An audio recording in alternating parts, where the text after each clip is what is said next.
Before you were 3 years old, you lived through a private world that has almost completely vanished. You learned the sound of your mother's voice. You stared at faces before you knew what a face was. You felt hunger, warmth, fear, comfort, pain, and surprise. You learned to crawl. You learned to stand. You probably fell hundreds of times before you learned to walk across a room. One day, you made sounds that slowly became words, and now almost none of it is there. Not one clear scene, not one full day, not even the moment when you first understood your own name. Most people think the explanation is obvious. Babies are too young. Their brains do not really remember things yet. But that answer is wrong in an important way. Because babies do remember. They learn voices. They recognize faces. They react to familiar places. They can even remember simple events for days or weeks. The problem is not that your first memories were never made. The problem is that they did not survive. In the early 1900s, Sigmund Freud gave this mystery a name: infantile amnesia. It describes something every adult carries inside them, a missing chapter at the start of life. But for a long time, scientists were stuck with a strange contradiction. Infants clearly learn, but adults cannot access those early years. So what happened to them? One famous clue came from psychologist Carolyn Rovey Collier. In her experiments, babies lay in a crib with a ribbon connecting one ankle to a mobile above them. When the baby kicked, the mobile moved. Very quickly, the babies understood the connection. And the surprising part came later. When the same babies returned, many started kicking again as soon as they saw the mobile. Even very young infants had kept the memory for a short time. Older babies held it longer. So the infant brain is not empty. It is not a blank machine waiting to turn on. It is recording, learning, predicting, and remembering. But those memories fade before they can become part of your adult life. The first reason is hidden deep inside the brain. The hippocampus is one of the main structures that helps turn experience into memory. It helps connect the pieces of an event: where you were, what you saw, what you felt, who was there, and why it mattered. In an adult, the hippocampus works with other brain regions, especially the prefrontal cortex, to store and later recover episodes from life. But in a baby, that system is still under construction. The hippocampus is present, but its connections are immature. The pathways that link it to the rest of the brain are still being built. Important parts involved in making new memories, including the dentate gyrus, continue developing during the first years of life. So your baby brain could hold information for a while. It just could not lock those experiences into the kind of long-lasting autobiographical storage you use now. But that is only the first layer.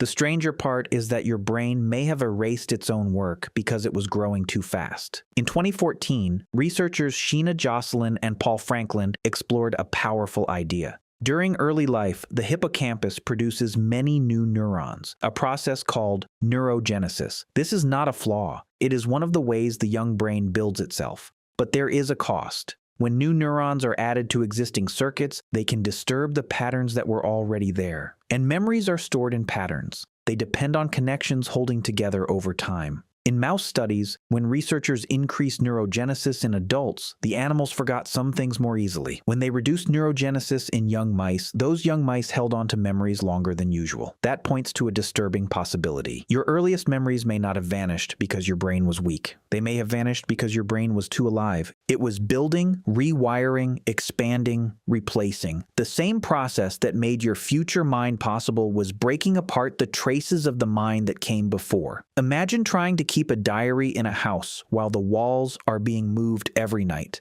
That was your infant brain. But memory is not only biology, it is also identity. To remember an event the way you remember one now, you need a center inside the story. You need a sense that this happened to me. And babies do not begin life with the same kind of me that adults feel. Developmental psychologists have argued that autobiographical memory depends partly on the emergence of self-recognition. A child has to begin understanding that they are a separate person with their own body, their own past, and their own place in the world. The mirror test shows this change in a simple way. Put a small mark on a young child's face and place them in front of a mirror. Before a certain age, many children treat the reflection as another child. Later, they reach toward their own face. Something has shifted. The child is no longer just experiencing the world. The child is beginning to recognize the experiencer. And this matters because before that shift, events may happen, but they are not organized around a stable narrator. There is hunger, there is light, there is fear, there is comfort, there is a hand, a sound, a face, but the story has not fully become my story yet. That is why the baby in your old photographs feels so strange. You know it is you. It It has your body, your name, your family. But from the inside, that person is unreachable. They lived before the version of you who can remember began to exist. And then comes the final piece. Language. Language does not simply describe memory. It helps build it. Before words, experiences are mostly sensations and emotions. A warm blanket, a loud noise, a bright room, the feeling of being lifted, the smell of food. These impressions can be powerful, but without words, they are difficult to organize into a lasting story. Once children begin speaking, something changes. Adults can ask, "Do you remember when we went to the park?" A child can answer. The event is repeated, named, shaped, and placed into a timeline. Words give memories a frame. Without that frame, experiences can pass through the mind like water through open fingers. This is why culture can influence how early memories begin. In some families and cultures, adults often talk with children about past events, asking questions, and turning experiences into personal stories. In others, early conversations focus less on the individual child's personal narrative. Studies have found that the average age of first memories can vary across cultures. It is not only the brain that determines where memory begins, it is also the way people around you teach your mind to tell a story about itself. So the answer is not one simple thing. You cannot remember being a baby because your memory system was unfinished, because new neurons were constantly rewriting the circuits,